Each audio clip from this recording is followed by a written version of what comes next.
सुबह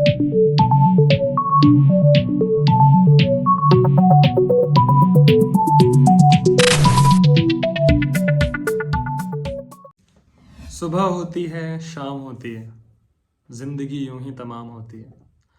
कुछ ऐसा ही महसूस होता है विटामिन डी की कमी वाले लोगों को। हेलो एवरीवन, कैसे हैं आप लोग?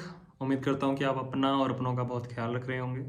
हम आज बात करने जा रहे हैं विटामिन डी के ऊपर, और इसके लिए मैं स्पेशल थैंक्स बोलना चाहूँगा नीलोफर खान जी को, जिन्होंने कमेंट सेक्शन में इसकी रिक्वेस्ट करी कि मैं इसके ऊपर एक वीडियो बनाऊँ। ये वीडियो सिर्फ उनके लिए नहीं बल्कि हम सब के लिए बहुत ज़्यादा इंपॉर्टेंट है, क्योंकि भारत सरकार की रिपोर्ट के अनुसार देश में 75% जनसंख्या ऐसी है जो कि विटामिन डी की कमी से जूझ रही है। अगर आप पूरा दिन थकान महसूस करते हैं, पैरों में दर्द रहता है, शरीर में थकावट रहती है, कुछ भी करने का मन नहीं करता, हर काम में आलस आता है, चिड़चिड़ापन हो जाता है बहुत ही जल्दी, या अगर कोई घाव लग जाए और वो जल्दी हील ना हो, तो ऐसा हो सकता है कि आप भी विटामिन डी की कमी से जूझ रहे हो। तो इस वीडियो में हम जानेंगे कि विटामिन डी क्या होता है, उसका हमारे शरीर में क्या काम होता है, किस तरह से उसकी कमी को हम दूर कर सकते हैं, क्या नेचुरल तरीके हैं, क्या दवाइयाँ हैं। विटामिन डी एक फैट सोल्यूबल विटामिन है, जिसका मतलब है कि ये हमारी बॉडी में स्टोर्ड रहता है, यूरिन के थ्रू बाहर नहीं निकलता है। ये दो फॉर्म्स में अवेलेबल होता है, विटामिन डी2 और विटामिन डी3। विटामिन डी2 को हम अर्गोकैल्सिफेरॉल भी बोलते हैं और डी3 को कोलिकैल्सिफेरॉल। डी2 हमें प्लांट फूड से मिलता है और डी3 हमारी बॉडी खुद बनाती है या फिर एनिमल सोर्सेज से मिलता है। ये विटामिन डी2 और विटामिन डी3 अपने आप में कंप्लीट नहीं है, ये एक्टिव फॉर्म नहीं होते विटामिन डी के। हमारी बॉडी इसको कैल्सीट्रायोल में कन्वर्ट करती है, जो कि विटामिन डी का एक एक्टिव फॉर्म है। अब जानते हैं कि हमारी विटामिन डी की कमी पूरी कैसे हो सकती है। एक बहुत ही अच्छी बात यह है कि विटामिन डी हमारी बॉडी खुद बनाती है। तो अगर आप सुबह के टाइम पे सनलाइट लें 10 से 15 मिनट, तो हमारी बॉडी के अंदर जितना भी कोलेस्ट्रॉल प्रेजेंट है उसको कन्वर्ट कर देगी विटामिन डी के अंदर, जितना भी हमारी बॉडी के लिए रिक्वायर्ड है। पर अगर आप ऐसा नहीं लेते हैं तो आप प्लांट फूड या फिर एनिमल फूड्स से भी इसको ले सकते हैं। तो ऐसे शाकाहारी भोजन कौन कौन से हैं जिसमें हमें विटामिन डी2 मिल सकता है? विटामिन डी2 हमें मिल सकता है दूध में, हमें मिल सकता है मशरूम में, खासकर वो मशरूम जिनको धूप में उगाया गया हो, या फिर यूवी एक्टिवेटेड मशरूम्स। मांसाहार की अगर हम बात करें तो मांसाहार से हमें विटामिन डी3 मिलता है, जो कि हमारी बॉडी में जाके कैल्सीट्रायोल ही बनाएगा बाद में। तो ये किन किन चीज़ों में मिल सकता है जानते हैं। ये मिलेगा आपको अंडे के जर्दी में, यानी कि जो उसका पीला हिस्सा है उसमें, कोई लीवर खाते हैं आप उसमें, या फिर फिश में। अब जानते हैं कि विटामिन डी का काम क्या होता है और हमें क्यों चाहिए विटामिन डी। तो दरअसल विटामिन डी क्या करता है कि हमारी बॉडी में जितना भी कैल्शियम और फॉस्फेट है उसको एब्जॉर्ब कराता है बॉडी में, ताकि हमारी जो बोन है उसका डेवलपमेंट हो सके, हमारी हड्डियां ठीक से बन सकें, हमारे जो मसल्स हैं वो ठीक से डेवलप हो सकें।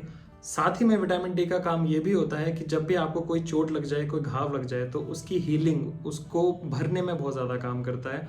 साथ में आपकी इम्यूनिटी को बढ़ाता है, यानी कि आप अगर जल्दी बीमार पड़ रहे हैं तो अगर आप विटामिन डी का सेवन करेंगे तो बीमार कम देर में पड़ेंगे। अब जानते हैं कि वो क्या क्या लक्षण हैं जो आपको देखने को मिल सकते हैं अगर आपके शरीर में विटामिन डी की कमी है। विटामिन डी सबसे ज़्यादा काम करता है हमारी बोन और मसल्स के डेवलपमेंट में। तो यानी कि अगर छोटे बच्चों में उसकी कमी रहेगी तो जो हड्डियां होती हैं वो ठीक से बनेंगी नहीं, मुड़ी तुड़ी होंगी, और वो बड़ा होके ठीक से ग्रोथ नहीं होने की वजह से चल नहीं पाएगा ठीक से, हड्डियां जल्दी टूट जाया करेंगी, फ्रैक्चर जल्दी हो जाया करेगा। अगर किसी अडल्ट में इसकी कमी होती है तो एक ऑस्टियोमलेशिया नाम की प्रॉब्लम होती है, जिसमें हमारी हड्डियां बहुत कमज़ोर हो गई होती हैं, गल जाती हैं। तो ये सारी चीज़ें हो सकती हैं। अब अगर बात की जाए इम्यूनिटी पे, तो जो हमारा इम्यून सिस्टम है उसको भी विटामिन डी बूस्ट करता है। तो यानी कि वो आदमी जिसमें विटामिन डी की कमी है वो जल्दी जल्दी बीमार पड़ेगा। तो हमारी घाव को भरने की क्षमता, यानी कि हमारी शरीर की वुंड हीलिंग कैपेसिटी, वो भी विटामिन डी के कम होने से कम हो जाती है। तो इसलिए बहुत ज़रूरी है कि हम विटामिन डी का रेगुलर सेवन करते रहें। और जो जनरल समस्याएं हमें देखने को मिलती हैं उसमें होता है चिड़चिड़ापन।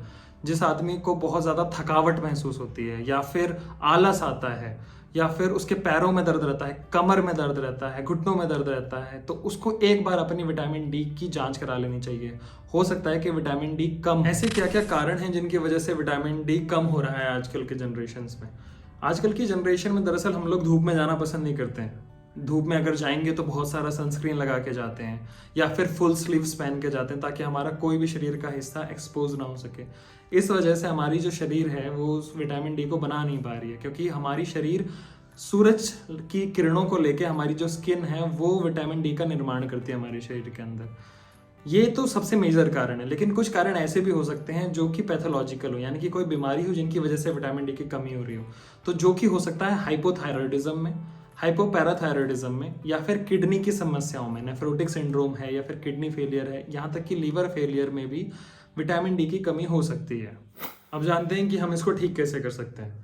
तो जो सबसे आसान तरीका है वो ये है कि हम सनलाइट लें। सुबह सुबह के टाइम जब सूरज निकला ही हो, बहुत ज़्यादा गर्मी ना हो, तो सूरज की किरणों को अपनी त्वचा पे पड़ने दें, उसको एब्जॉर्ब करने दें। 10 से 15 मिनट तक आप सनलाइट पे बैठें।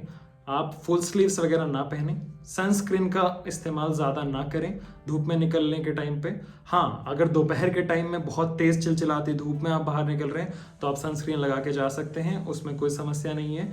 लेकिन कोशिश करिए कि सुबह 10 से 15 मिनट आप ज़रूर सन बाथ लें। दूसरा तरीका है विटामिन डी का सेवन करना। या तो आप प्लांट बेस्ड चीज़ें ले सकते हैं, जैसे कि मशरूम हो गया, आप ले सकते हैं दूध या उससे बनी हुई चीज़ें, या फिर मांसाहार में भी जा सकते हैं, आप फिश ले सकते हैं, अंडे की जर्दी ले सकते हैं, लीवर ले सकते हैं। इन सब से कमी पूरी हो जाएगी। अगर इनसे नहीं होती तो विटामिन डी के सप्लीमेंट्स भी मार्केट में अवेलेबल हैं जिनको आप यूज़ कर सकते हैं।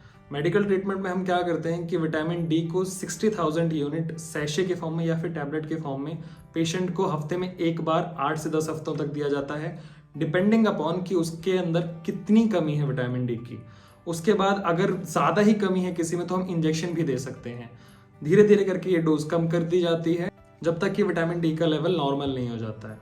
पिछली वीडियो में मैंने जो आपसे सवाल पूछा था उसका सही आंसर दिया था मिस्टर शिवानंद पाठक जी ने, और इस वीडियो में मैं आपसे जो सवाल पूछने जा रहा हूँ वो ये है कि विटामिन डी का नॉर्मल लेवल क्या है हमारी बॉडी में। सभी कोशिश करिए कि आप अपना आंसर कमेंट सेक्शन में दें। जो भी सही आंसर देगा उसका नाम मैं अगली वीडियो में लूंगा।